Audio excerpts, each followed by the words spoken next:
Welcome to the Ohio Academy of Family Physicians webinar, Exploring Careers in Family Medicine, Insights from the Field.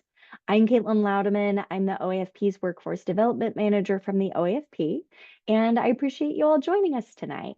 We've got three excellent speakers with us who are rock star family physicians here in Ohio. They're going to be sharing some of their background and their educational pathway with you all, and then we'll have time for Q&A at the end with the full panel. So you'll be able to unmute yourself and ask questions live. If you're able to, you can pop yourself on video. It's helpful for the speakers to see who they're talking to. But if you don't have microphone or video capability, I'll be watching the chat for questions too at the end. So we're going to get started here. We've got Dr. Nate Overmire, Dr. Veronica Poffel, and Dr. Dana Vallangeon here with us tonight. We're going to start with Dr. Nate Overmire to kick things off. Dr. Overmire, I will let you get started. All right. Thank you so much. You can hear me okay still, right? Yes, Perfect. sounds good. Excellent. What a good turnout. Hello, everyone. Good afternoon, good evening. It's great to be with you all. I'm going to go ahead and share my screen. I have some slides just to keep me organized, but we will get right into it. So again, I'm Nate Overmire. I am blessed to be here today with you all. I'm a family doctor. I went to OU for med school, grant for family medicine residency, and I'm going to share with you my journey as a family physician. So I loved OU. I went to OU for med school. I had a great time. My 2 years in Athens, and then my 2 years in Toledo at St. V's. Interestingly, my two favorite rotations in med school, clinical clerkship rotations, were outside of the kind of the normal scope. I did 4 weeks in Columbus with the OOA, the Ohio Osteopathic Association, and during those 4 weeks, I was able to meet with representatives at the State House, work closely with the association to learn more about membership values and how the association works for its members on physician issues. And then I also did 4 weeks at the University of Arizona at their integrative medicine department. And during that time, those 4 weeks were just incredibly um, interesting, and I got to learn so much new stuff. I mean, how often do we in med school learn about herbs and um, all these other like interesting things that I thought I would learn going to an osteopathic medical school? And maybe our friend, I saw someone from Rootstown. You guys probably get a lot more of that sort of thing in your curriculum. Um, but all that to say, I went to Grant for family medicine residency, and the reputation that Grant has is that it's a pretty robust family medicine residency program. I think if you're in the Columbus area or around it and you've heard about it, it is known to be a little tough. We do a lot of inpatient medicine, we do a lot of OB, and then you couple that with your outpatient requirements, and you got a lot of work that you're doing. You're spending a lot of time, but I wanted that. I wanted to learn from the best and have that really. I wanted to see as much as I could in a high. While and what I love about Grant is that it's a tertiary care center, yet, and so we see a lot of patients, especially being a trauma one level care center. And so we're taking care of, gunshot wound victims, motor vehicle accident victims, and you get that experience being in the ER and working with those ortho and subspecialty colleagues. But often on the medicine services, you're the medicine provider, and so you're working as the solo family medicine doctor, as the internist, but you're also working with a highly skilled group of subspecialists, which was really cool. So you have that center being, all of these amazing docs, but also it has that community feel. And when I toured other hospital systems or hospitals for residency, I didn't want to be at like a big like Riverside or OSU. I felt like I would lose some of that community feel, and Grant gave me the best of both worlds. One of the most pivotal parts of my residency education was this. During second year, I learned that 80% of the care that we provide is outside of the exam room, and that's the health of your neighborhood, of your family. So who your family members are, who you hang around with, did you graduate from high school? all of those sort of social determinants or drivers of health, leading to important health care outcomes. And yeah, it's important, right? So taking care of someone's COPD in the clinic is really important, and it can really drive someone's health and their healthcare outcomes, and making sure that you're teaching them how to use inhalers properly to better manage their COPD, for example. That's all really important, but I found those other aspects of healthcare equally, and if I'm being honest, a little bit more fascinating. And so that's what really drove me into what I'm doing now, and we'll get to that in a second. But it also so thinking about clinical care, but also community engagement. That's what I love being in Grant. All right, so 3 years at Grant. Fast forward, I moved to Mansfield, Ohio, because interestingly, y'all, and I wasn't planning on sharing this. I had a contract with my local healthcare system that I grew up in. So I'm from Fostoria, Ohio, and Findlay is a slightly bigger town. And planned on going back to Findlay and Fostoria and taking care of my hometown people, right? That's what I really loved, or wanted to do.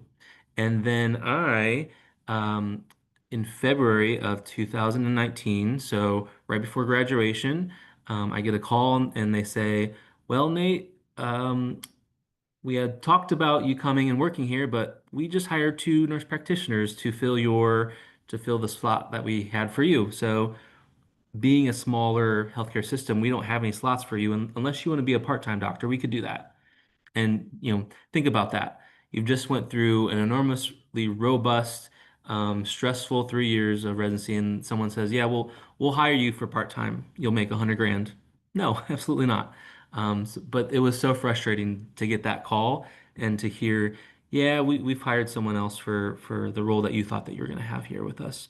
So that was frustrating, but thankfully, going to Ohio Health, there's so many slots, and being a family doctor, there's so many slots across Ohio. It was not hard to find a job.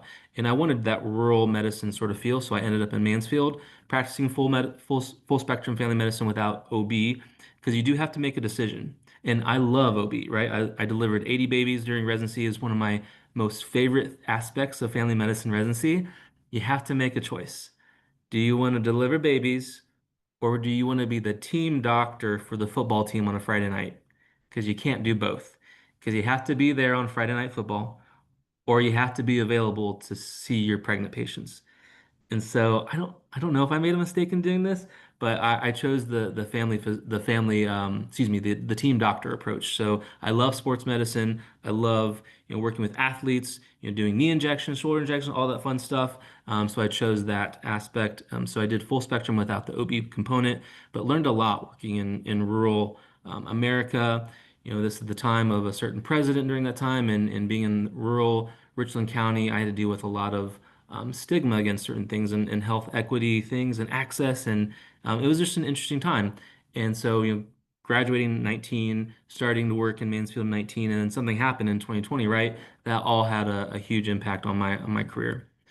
So then I do my 3 years in Mansfield, and then I think to be honest, COVID had a lot of impact on those 3 years of my first 3 years of practice.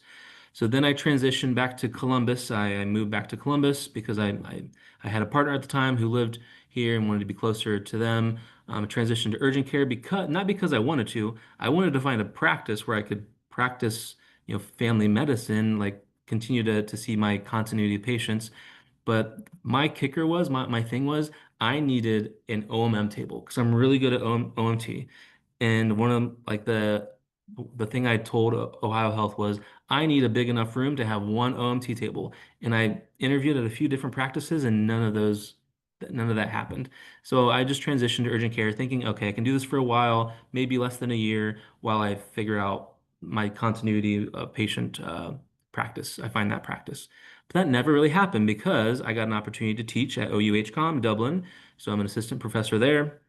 I found a lot of joy mentoring and working with all of you med students in this journey, and found that I really loved working with med students in medical education.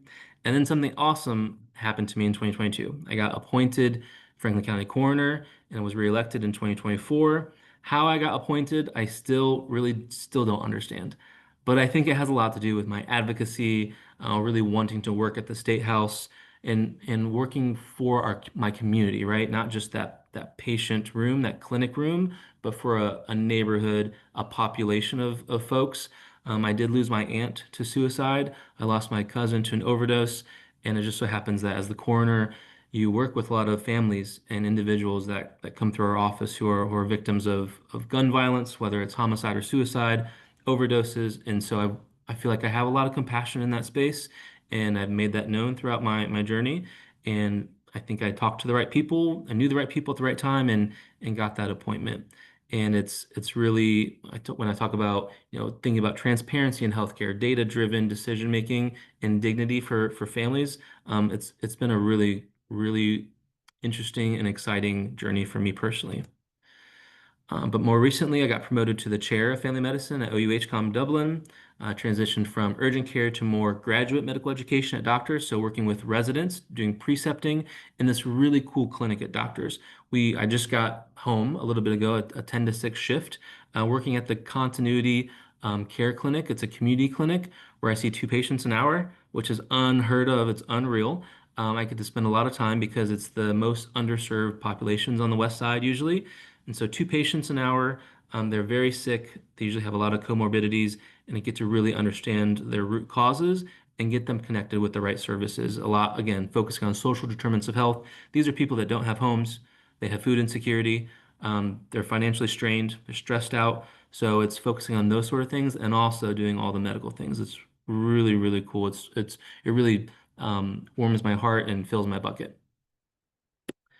And then throughout all of this time, I'm working with the fabulous Caitlin Lauderman and Caitlin McGuffey, working with the OAFP on their board of directors, starting out in residency I think I was an alternate delegate, and then made my way up to the Central Region Director. And here in a few weeks, I'll be applying for a role to work with the OSMA as the alternate delegate. So continuing to advocate for our profession, so our colleagues, but ultimately it's the patient, right? It's all about the patient. So how can we improve the care, improve the lives of our patients? And then, oh my gosh, y'all, just thankfully, yesterday is Sunday, right? I just finished my health policy fellowship with AACOM. So I was just in Philadelphia. Throughout this fellowship year, I've been in Boise, Idaho, Fresno, California. So Boise, learning about rural healthcare with that particular subset of populations in Northwest United States. Fresno, we learned about migrant populations. In Tulsa, Oklahoma, we learned about the Indian health services and the native populations. Oh my gosh, everybody. I thought I knew some things about the Indian health services, but I had no idea. We went so deep on a deeper level. Um, Went to DC to talk about federal policy and then wrapped up just this past weekend in Philadelphia. Really cool. Gained a lot of tools, learned how to write white papers on a more robust level. And my capstone was talking about electronic health record access and bridging digital divides is really cool. So looking ahead, I am so grateful to be in the position that I am in right now and looking forward to continue this work in medicine, education policy, and I'm in a very amazing spot as your coroner if you live in Franklin County to do all of those things while also working in medical education. And I see a world where healthcare is more equitable, so people that need more care get the care that they need. Um, and leading to more positive changes within our communities. So I'm really grateful for this opportunity to talk to you, and I'm happy to answer questions later in the chat. So I will stop sharing my screen, and I'll give it back to Caitlin. Is that okay? Yes, thank you so much, Dr. Overmire. You've been busy this past year. I am busy. I need a rest, girl. I need a rest. All I'm going on right. vacation in July for my birthday for 3 whole freaking weeks. So don't even Good. talk to me in July. No, I'm just kidding. You're off the hook. You could take a break. It's important to rest sometimes. It's important to work. There's a lot of work to do. And in family medicine, you're not going to be without work. There's a lot of work to do if you want to work, whether taking care of patients, taking care of systems. There's so much work to be done. And this whole business of, I shared that story about NPs taking my role that was supposed to be for me. There's no hard feelings. There is so much work that I am of the opinion that whether you're we should all be working as a team. Our NP colleagues, our PA colleagues, our other nurses that are out there, whether you're a doula or a certified nurse midwife, there is so much work to be done. Like our Black infant and Black maternal mortality rates are so bad. I welcome professionals in this to share space with, to get to improve outcomes with all of our underserved populations, whether you're a 25-year-old dealing with addiction, or a 70-year-old dealing with addiction. Like you have so much, there's so much risk out there and there's so much to do. So if you go into family medicine, like I think I've saw in the chat, there's so much ability to do work. And it's amazing to get to be doing what we're doing. So thank you. Thank you. A whole lot of work and thankfully And a then lot we're of gonna faith rest. needs to do Then we it. gotta rest and take care of ourselves because if we're not taking care of ourselves, we can't take care of other people. So thank you. Absolutely. All right. Next up, we have Dr. Veronica Poffel. All right. Hi, guys. Let me share my slides.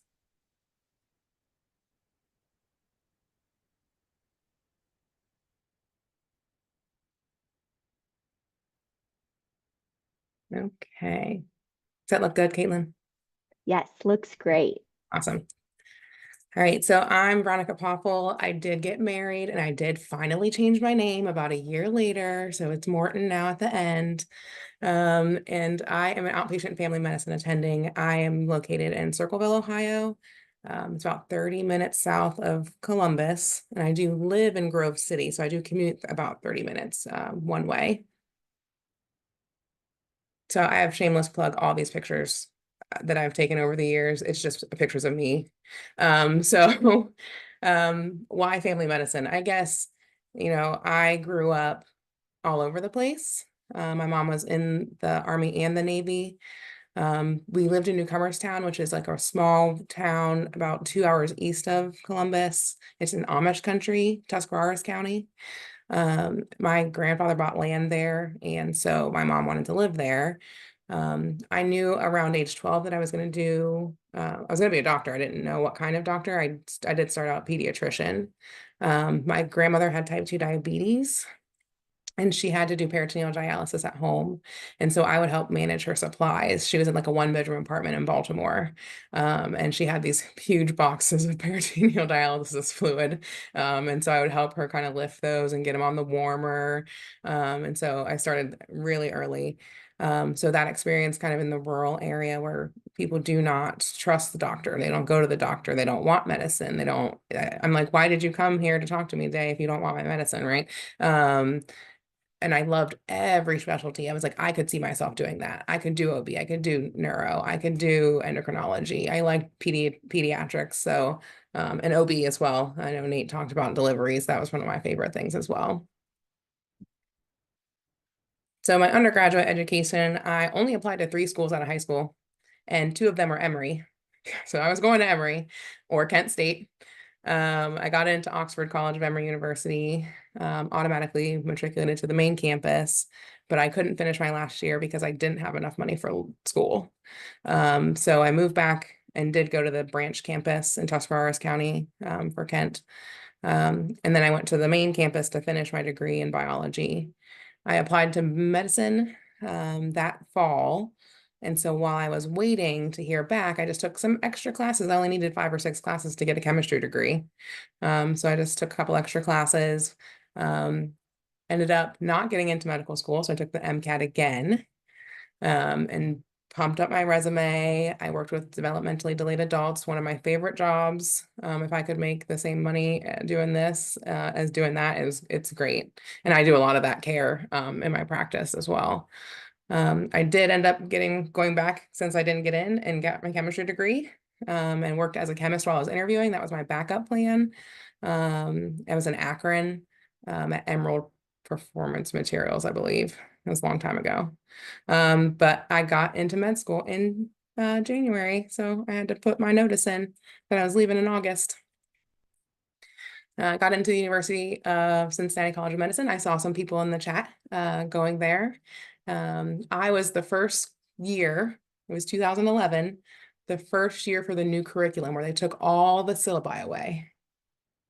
And we didn't have anything to study from, unless you knew somebody. who had the syllabi from the years before, right? So that was not me. I did not know anyone. I did not know anyone in medicine. And I'm showing up. I don't know what's going on. I'm just happy to be here, right? So they did support more diverse students. They have a diversity interview day where you kind of interview by yourself, like as a cohort. I ended up getting into a class of 175 people and being one of 17 diverse students. And that's not just race, that's everything diverse. First year, I didn't pass biochem by like 1 percentage point. That's like all this whole story is just me and like 1 percentage point. So I had to make that class up over the first summer. I really wanted to do the dissections for second year. You get to like do that as a job over the first summer. You really get to learn the anatomy, and I really wanted to do that, and I didn't get to do that because I had to make up a class. So I didn't pass step 1 2 times by like 5 points once and like 2 points another time. So, you know, I'm like, I'll just take it again. It'll be a new bank of questions, you know, and I'll get a couple extra right, and I'll study again the stuff I didn't know as well, and right. So I made it, and now we're in clinical years. I did fail 1 shelf, and I keep making this excuse that neurology shelf should not be based on a PM&R experience. So I should have studied a little bit harder for that one. That was, I would say that was me. And I had to take it with my pediatric shelf at the same time. They made me wait until the end of the 2 blocks to take the 2 shelves. I didn't match, so we're going to talk about that. In the gap years, I had to do something, and I didn't know what to do because I was like, I could do research. I really don't want to do research, not really like a big fan. So I got a job that would allow me to take time off to interview, because no one, I kept telling places like, hey, I need a job so that I can go interview to be a doctor. And they were like, well, you're too qualified for this, whatever this is. So I did that for a while. I met my now husband, and his friend family owns a pharmacy in Cincinnati called Heart Pharmacy on the west side. And she knew this, these doctors at this company called CTI, where they do rare disease research, because their pharmacy supplied drugs for them during their like placebo. And I ended up, she put a good word in for me, and I got a medical affairs intern job. They just made that position up for me so that I could have something to do for the year. And really took me under their wing and kind of showed me like all these other possibilities. Like, you don't have to just do clinical medicine. These guys had been in medicine for 20, 25 years, and then they were doing this as kind of their retirement plan. And there were as a team of 6 doctors, and some of them are based out of Germany. One of them is based in Cincinnati at, oh, I can't remember what the name of the place is, but it's a research center. So what I can remember from when I worked there, they were testing exercise tech and like sticky sensors, and they would just have the sensor stuck to someone, and they'd run on a treadmill for like 5 hours to see how long it would take for the stickiness to wear off, right? And then they would measure how accurate the sensor is picking up your health data, right? So that kind of stuff. So he runs that center. And I actually, when I was in medical school, rented my house out, did like rotating rooms. So if anybody's ever did that for rotations, you can rent your house out and host medical students. I met a lot of people that way, people from Peru, and it was great.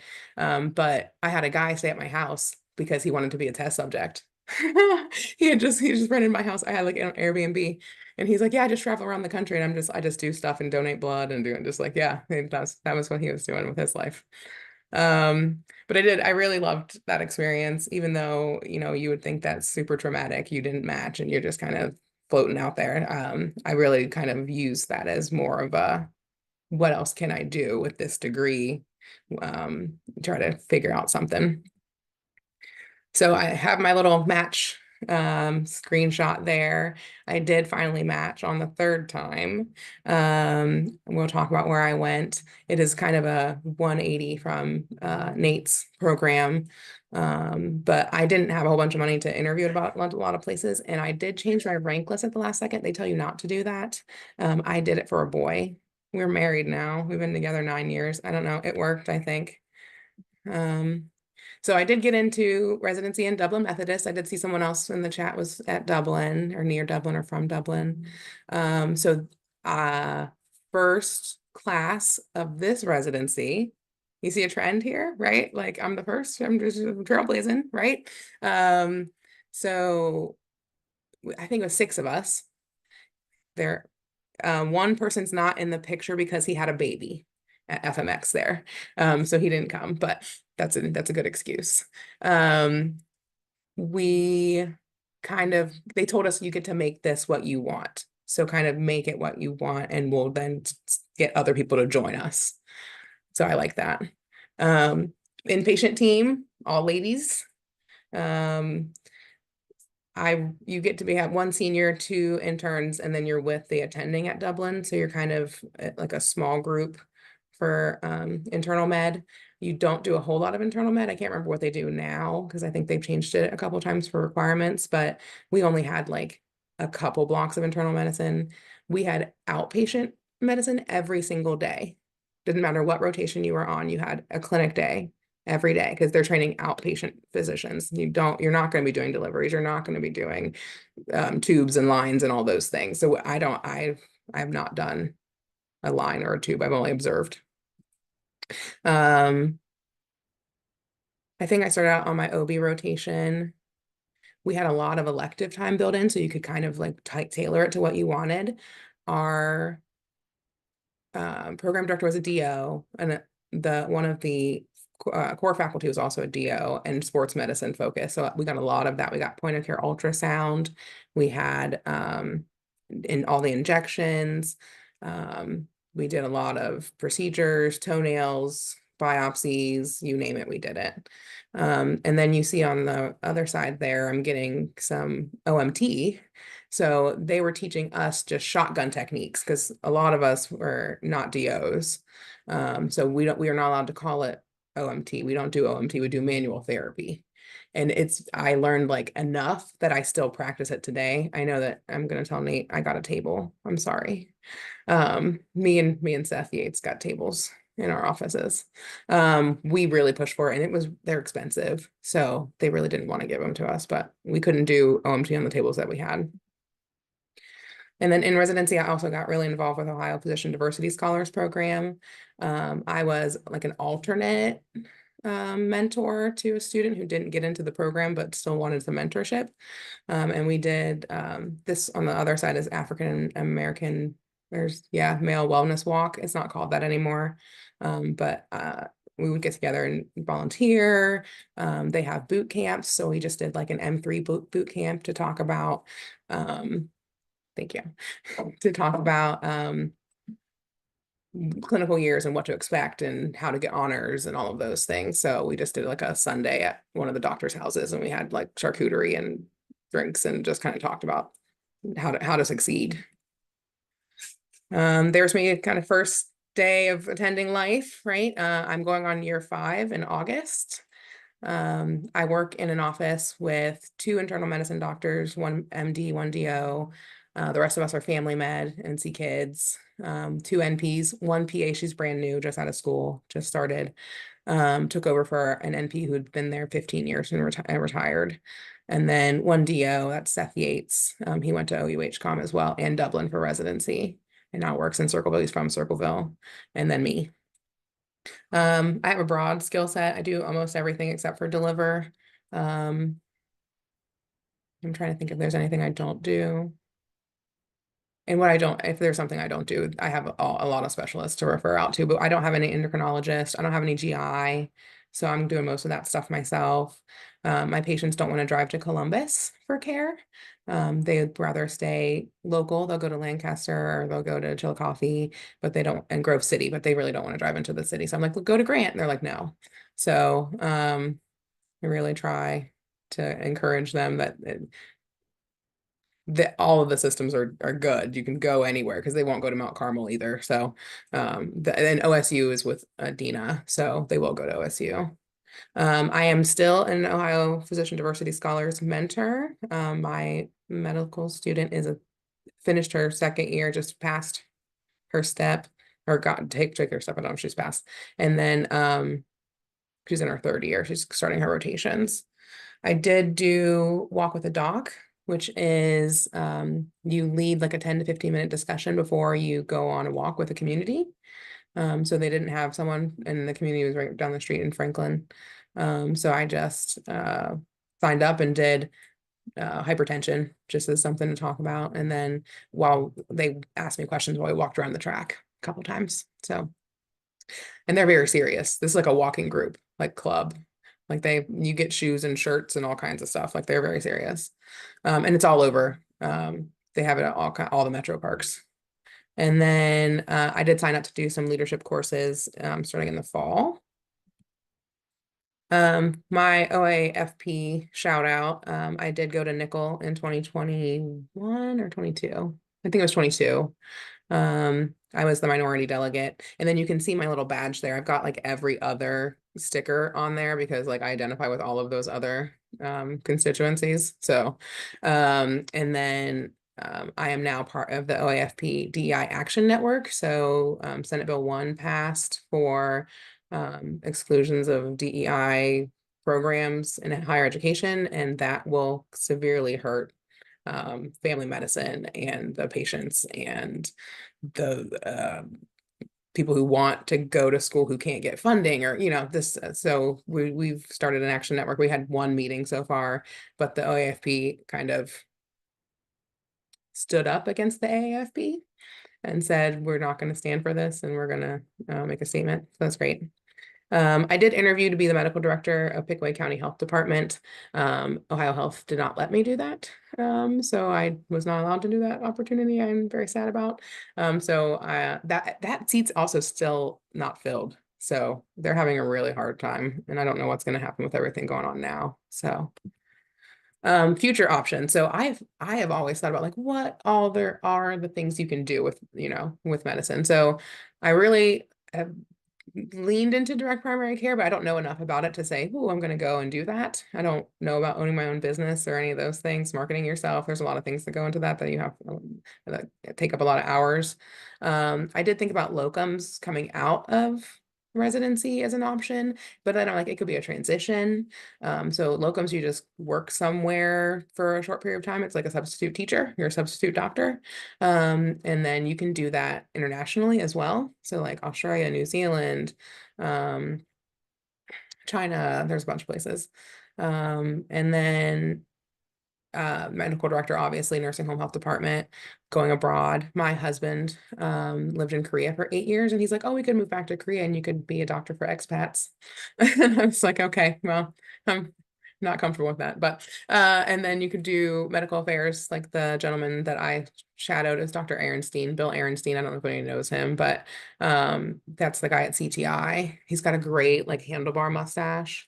But doing something he had done for so many years and then consulting on it and as like a retirement plan. And then the DO, the internal medicine DO in my office came to me and said, did you know that they're doing OMT on animals?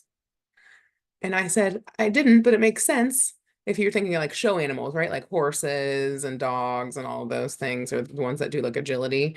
But I was like, why can't I do that? I know how to do OMT. So maybe I'll retire and do that. But all right, that's all I got. Thank you so much, Dr. Poffel. You've had so much experience. Thank you for sharing it all with us. All right, we're going to transition here to Dr. Dana Vallangeon, and I'm going to get slides pulled up real fast. Okay, sounds great. Well, I have had such a good time just hearing the other presenters' stories. I would echo family medicine has been so great for me. I love family medicine, and like both of the other speakers, loved OB, loved all of my rotations through med school, and family medicine has been a wonderful career choice. I do feel like I'm the old family medicine practitioner on the call tonight, which is a little humbling for me. If you want to go to the next slide or two, I'm just going to go through a little bit about who I am, why I went into medicine, what I have been able to do in family medicine, and some of the pointers around how that's been possible for me. And I do have a disclaimer that the Department of Medicaid wants me to make, that I'm sharing my point of view this evening, and that's that of institutions or my employers. If you go to the next slide and then the next one. So I've actually been in family medicine for 25 years plus at this point, which is hard to believe. I've had a number of opportunities and roles, from leadership to administration to varied clinical roles. I've, in every place that I've been, done teaching with med students, residents, and or addiction medicine fellows. I also am a mom of 3 now grown children and a wife, and we live in an under-resourced community that I will share a little bit about here in just a minute. I went to Ohio State for med school. I was actually from Texas and chose to come here to Ohio because at the time, Ohio State seemed to really be touted for training primary care providers, believe it or not. And so made that decision and have been here in Ohio ever since. I went to Mount Carmel for my family practice residency and did that intentionally as well because of something that I will share in a minute about my whole reason for going into medicine. And have been family medicine board certified, but in 2018 got addiction medicine board certified, and then just in the end of 2024 lifestyle medicine board certified. So I have sort of had the philosophy all along about it's very important to continue teaching, but also very important to continue being a learner. Next slide. So my why did I go into medicine? Well, in high school, I had several experiences, family and otherwise, that no one in my family was in medicine, but that introduced me to the importance and the impact that a doctor can have in a family's life. And I felt a sense of calling really to missions and sort of dedicating myself to using medicine as a means to make the world hopefully a slightly better place. That really took the form of staying here in the US and working in an under-resourced community to try to increase access to high quality, affordable healthcare. And then also, as that progressed, I really became passionate and called and felt a sense of purpose that continues with me today to really make a difference in systems of care, to integrate care for the whole person, because there's so much fragmentation for that our patients experience and that we even as providers experience in trying to take care of patients. So that's what started my whole journey and why I went to medical school. And I chose family medicine on purpose because I really wanted to have the opportunity to journey with patients for their long haul, to really have a long relationship with them, to get to know the whole family, to get to know the whole community. So if you go to the next slide. My what, I will tell you just a little snippet quickly about some of the things that I've been able to do. So right out of residency, I had loans I needed to pay back, and Grady Memorial Hospital agreed to pay some of those loans back to recruit me to practice up in Sunbury, where they needed a family physician. So I practiced in a privately owned practice, but was a hospital employed physician for 3 years. And I did the whole breadth of outpatient family medicine and inpatient care except for deliveries. But ICU care, rounding on your patients, there weren't many specialists at the time. And so really kind of learned a lot very quickly about the whole breadth of inpatient and outpatient family medicine.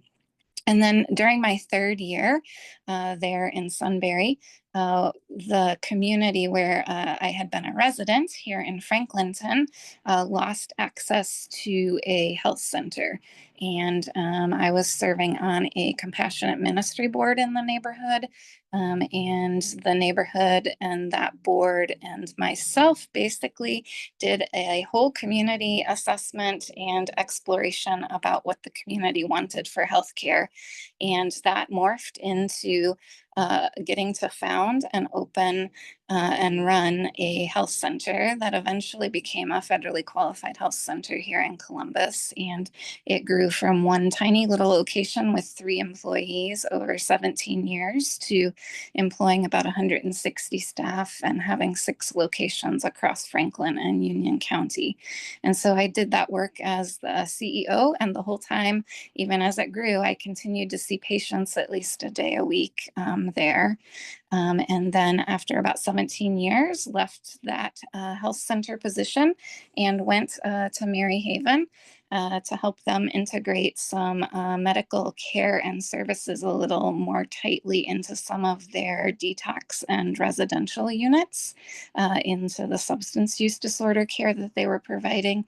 And within 90 days of going there as a physician, I wound up becoming the medical director because their medical director left. So learned a lot of addiction medicine very rapidly and quickly, and got to really see sort of the community mental health center and substance use disorder treatment center environment of care and system of care. After about 1.5 years there, the State Association of Community Health Centers had an opening for their chief medical officer. And so they reached out to me, and I was able to move over to the Association of Community Health Centers in a chief medical officer role. I still saw patients a half day to day a week in that role at a federally qualified health center, but the rest of my time was really administrative as well as advocacy at a state level for all things that mattered for health center staff and organizations and patients. And then about 10 months ago, Dr. Applegate at the Department of Medicaid reached out to ask if I would consider coming on to the Department of Medicaid as an assistant medical director. So I have been in that role for 10 months, and that has been my first role in government and formal public service, and also on the payer side. So I do feel like it sort of completes all of the sort of aspects of medicine, at least for me in my professional career. So I am delighted to be at the Department of Medicaid and serving. So lots of varied experiences, all those centered around very similar themes around improving care and access to care for patients, trying to integrate behavioral health and substance use disorder and social determinants or social related health needs, all of that into the provision of primary care, breaking down silos with data and how data gets utilized, as well as just how care gets delivered. And so it's been really exciting and lots of work. And there's lots and lots of work left to do. I also did have the opportunity in 2022 and 2023 when I was at OACHC to go through the Midwest Fellowship for Primary Care Champions, which was a great experience as well. And have had the opportunity through some of the work, especially at the Association of Community Health Centers, to build bridges for increasing opportunities for research in underserved settings like community health centers and with patients that are often not afforded the opportunity of clinical trials and inclusion in clinical research.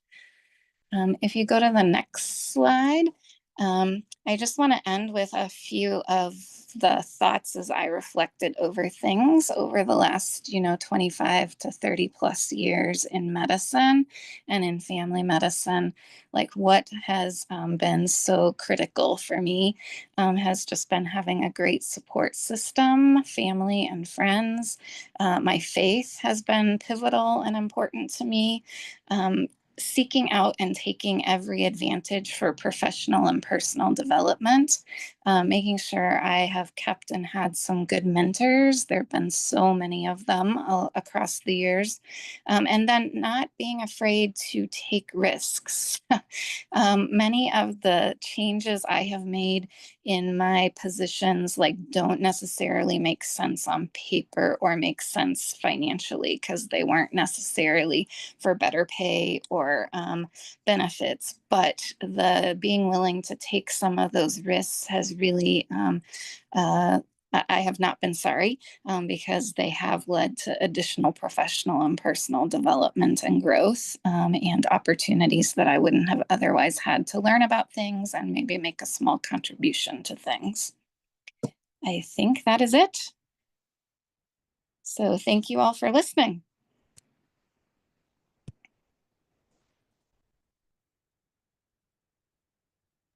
Okay, thank you, Dr. Vallangeon. We're going to move into the Q&A portion for tonight. So I'm going to spotlight all of our speakers real fast. And for our attendees, you are welcome to unmute yourself and ask questions of the panel. I have a couple questions to go through as well. And then I know we already have one in the chat. If anyone doesn't have microphone access, please feel free to drop your question in the chat and we will definitely ask those of everyone.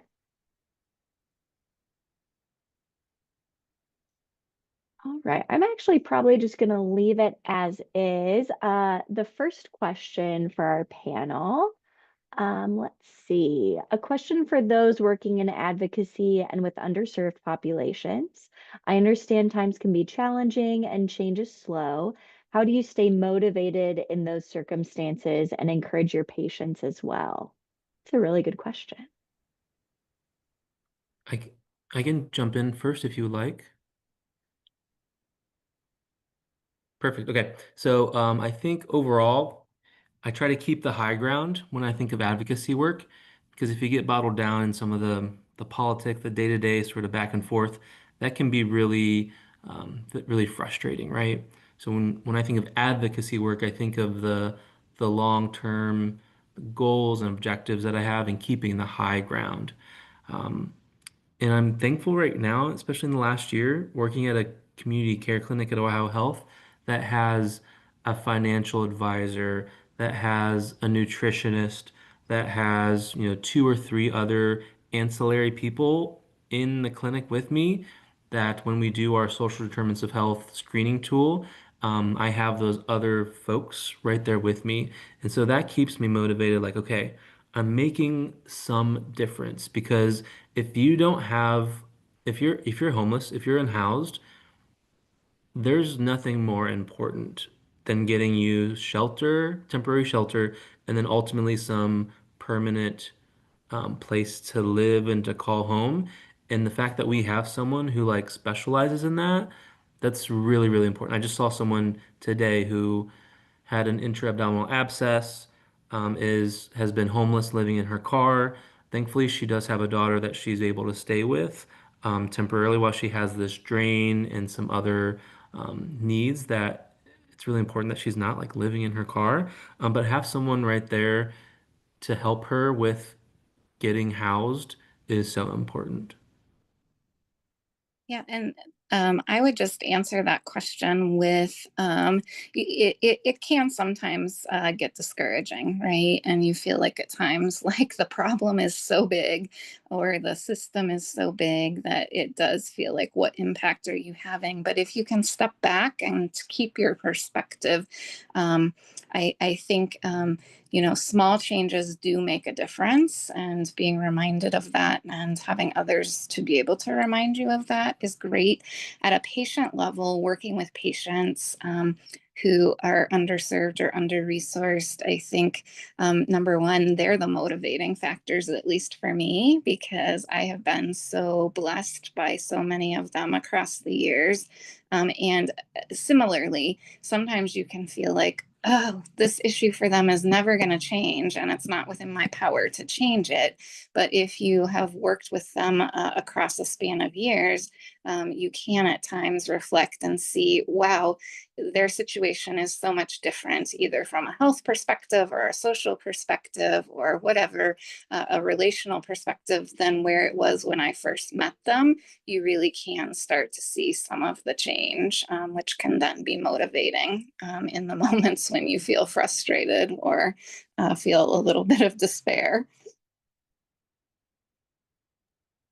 I'm just going to piggyback off of that. Nate said your team is your like backbone, right? And so we have a really great social worker and care manager at my office they follow patients and monthly give me updates, let me know what's going on, how I can help. And they're quick when I do referrals to them to kind of place people. And I have people coming from Dublin still to see me all the way to Circleville. Yeah, I know. And they're like, I don't know anything about up there, but let me do some work or get you attached to somewhere and that can help you out. And then off what Dana was saying, I just looked at some patients today. I've had them since I started at this office. And I said, do you see how far you've come since, like this is a complete 180 from where you guys were before. Like their BMIs are starting to head towards normal. They're not taking substances. It's like, it's a whole thing where they like look at me and they're like, you saved my life. And I'm like, we saved your life. We saved your life. Right. Because they had to buy in, right? So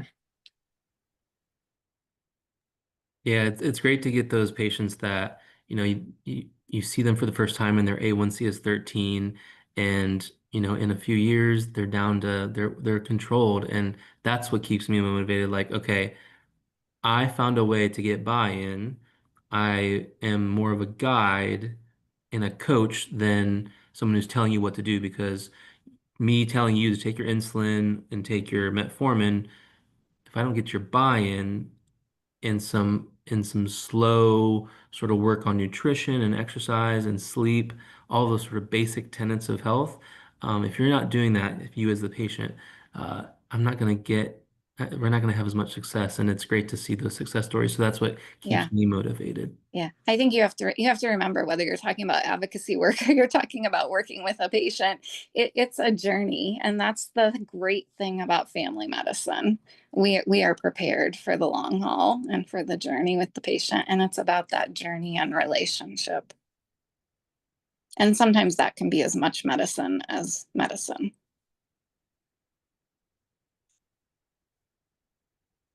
All right. Do we have any other questions from the audience? Again, feel free to unmute or you can type them in the chat.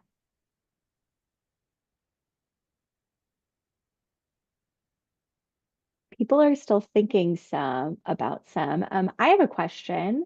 What are some roles that you all were surprised to find out through your educational journey, to find out that family physicians could hold, that you just had no idea until you started considering your own career paths?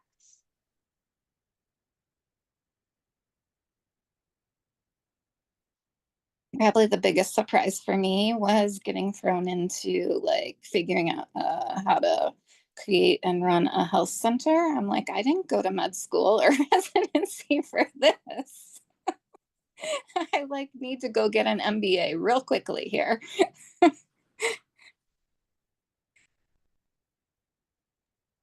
I think to Dana's point, on the payer side, I had no idea the impact that family physicians could have working with governmental payers like Medicaid or Medicare, but also on the private sector.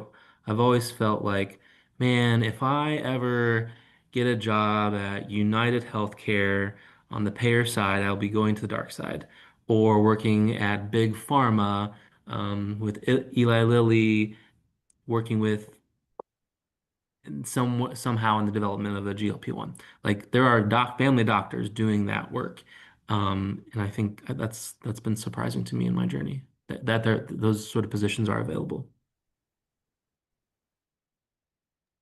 yeah, I don't really even know all the positions probably that are available. So I think No. I think when I thought about family medicine, I just thought about in the office, seeing patients.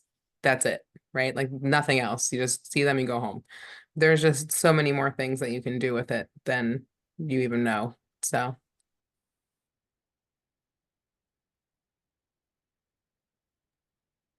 Is there any advice that you have for medical students who are looking at planning rotations and how to make the most of their time if they're really considering family medicine?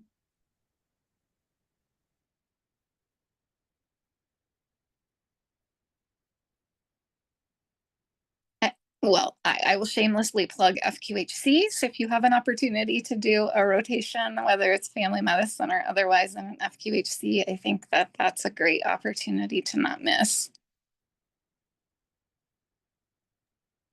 Yeah, Cincinnati's FQHC, there's one at least I can think of. I volunteer, I forgot about this, at Crossroads to be like patient care coordinator kind of. You would call and be like, do you have your meds? Do you need your meds refilled? Do you know when your appointment is? Do you have a ride to your appointment? Do you need a voucher for the bus? Like all the things to try to get them to their appointments. So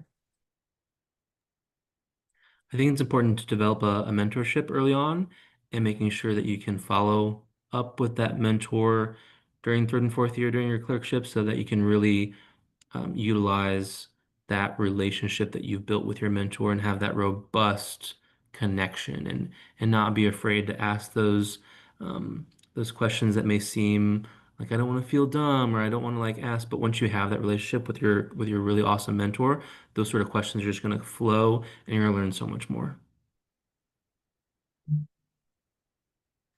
But then I'll also mention, don't hesitate or don't be afraid to go outside the box.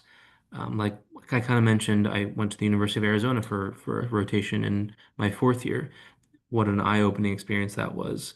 Sorry, that was during residency. So no, wait. Arizona was med school. Um, I went to OSU for 4 weeks at their integrated medicine department, which was really hard. I needed to know early on that I wanted to do that because Ohio Health and OSU do not work together very well. They're sort of enemies, right? And I had to get all of these papers signed, and I think even like the person below the CEO had to sign off on this, allowing me to spend some time over at OSU. But Ohio Health doesn't have a robust, at least at the time, integrated medicine rotation. But I knew I wanted to get that experience. So make sure if that's what you want to do, keep fighting, and you might have to fight for a long time to get that approved.